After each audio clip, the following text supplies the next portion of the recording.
Assalamualaikum anak-anak semua. Semoga dalam kesempatan pagi hari ini kita semua dalam keadaan sehat ya. Baik, pada kali ini Bu Emma akan menyampaikan materi terkait dengan ciri kebahasaan teks pidato persuasif.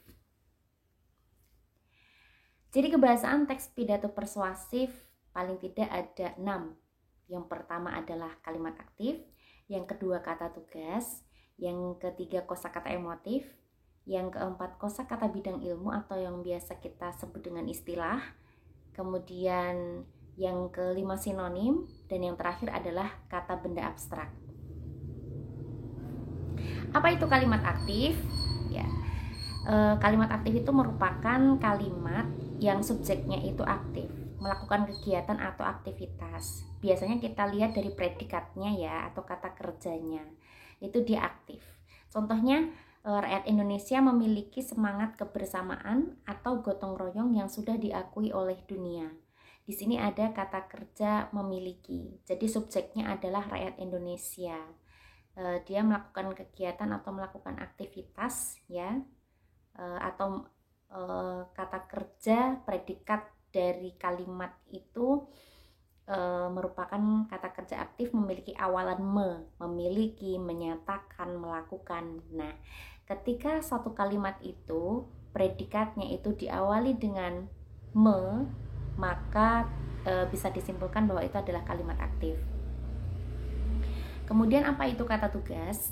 Ya, kata tugas ini merupakan sejenis kategori kata dalam bahasa Indonesia yang terdiri atas kata depan, kata sambung, kata sandang, dan kata seru. Nah, contohnya, marilah kita jaga dan rawat bersama agar nilai kesetiakawanan sosial itu bisa terus tumbuh dan berkembang di tengah tantangan perubahan zaman yang tidak mungkin kita hindari. Ada kata marilah, berarti marilah di sini merupakan kata seru karena merupakan ajakan. Kemudian ada kata di, saya tebalkan, berarti dia termasuk kata depan. Harus diingat ya perbedaan di sebagai kata depan dan di sebagai prefix ya. Kalau di sebagai kata depan itu dia ditulis pisah dengan kata di belakangnya. Sedangkan kalau di sebagai prefix atau awalan dia disambung. Misal dipukul, ditendang, dimakan itu disambung karena belakangnya itu merupakan kata kerja. Sedangkan kalau di tengah, di belakang, di atas, di bawah itu berkedudukan sebagai kata depan. Kalau di belakang katanya itu ada ruangan atau satu tempat, berarti di itu merupakan kata depan. Kemudian kosakata emotif.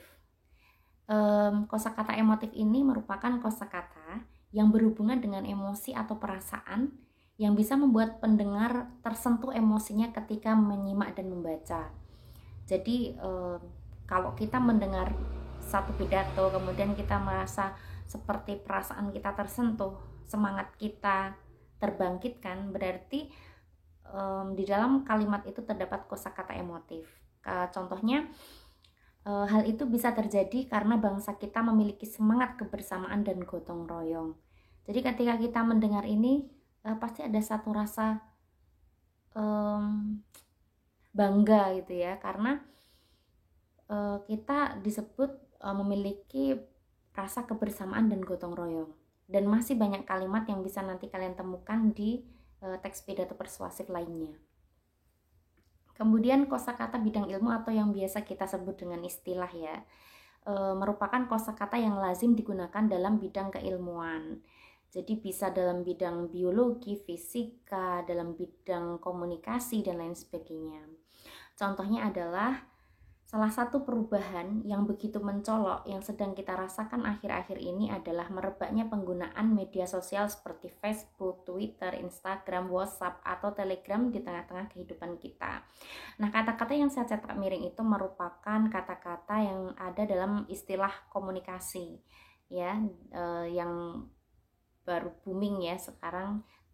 Hampir semua orang menggunakan Facebook, Twitter, Instagram, WhatsApp untuk berkomunikasi dengan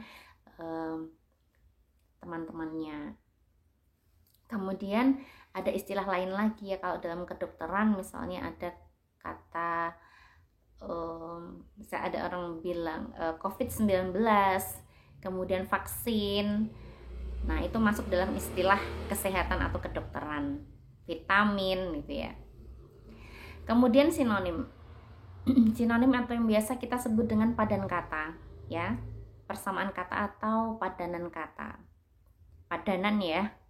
Nah, contohnya sikap egoistis dan individualistis tidak sesuai dengan kepribadian bangsa kita. Nah, egoistis, individualistis ini sebenarnya merupakan kata yang hampir sama ya. Egoistis, individualistis. Egois itu apa artinya? Berarti dia mementingkan diri sendiri. Ya, tapi dalam pidato lebih mengena ketika kita menggunakan kata egoistis ataupun individualistis. Dan masih banyak sekali sinonim yang terdapat dalam teks pidato persuasif. Nanti kalian bisa temukan di teks pidato persuasif lainnya. Kata benda abstrak. Kata benda abstrak ini merupakan kata yang menyatakan benda yang sifatnya itu abstrak, tanpa wujud, karena tidak bisa kita tangkap dengan panca indera. Pembedaan itu termasuk dalam kelas nomina abstrak atau kata benda abstrak yang menyatakan semua benda dan segala yang dibendakan, ya. Karena abstrak berarti kata benda, tapi kita tidak bisa melihat secara nyata itu ya, bentuk dari kata benda itu. Contoh kalimatnya, kesetia kawanan sosial memang perlu kita jaga dan terapkan dalam kehidupan sehari-hari. Nah, kata kesetia kawanan sosial di sini merupakan dia nomina abstrak, ya. Kita tidak bisa melihat bentuk nyata dari kesetia kawanan sosial itu seperti apa. Nah, nanti bisa kalian temukan kata-kata yang lain yang termasuk kata benda abstrak dalam teks pidato persuasif lainnya ya.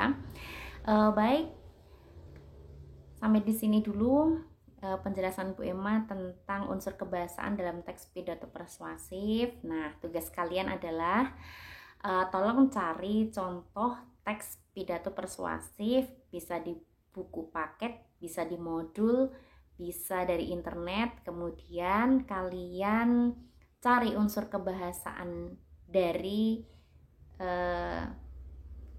teks pidato persuasif yang kalian temukan itu ya. Kemarin sudah, tapi sekarang kita kerjakan lagi untuk memperdalam pengetahuan kita tentang unsur kebahasaan teks pidato persuasif. Sampai di sini dulu penjelasan Bu Emma tentang unsur kebahasaan teks pidato persuasif. Terima kasih atas perhatiannya.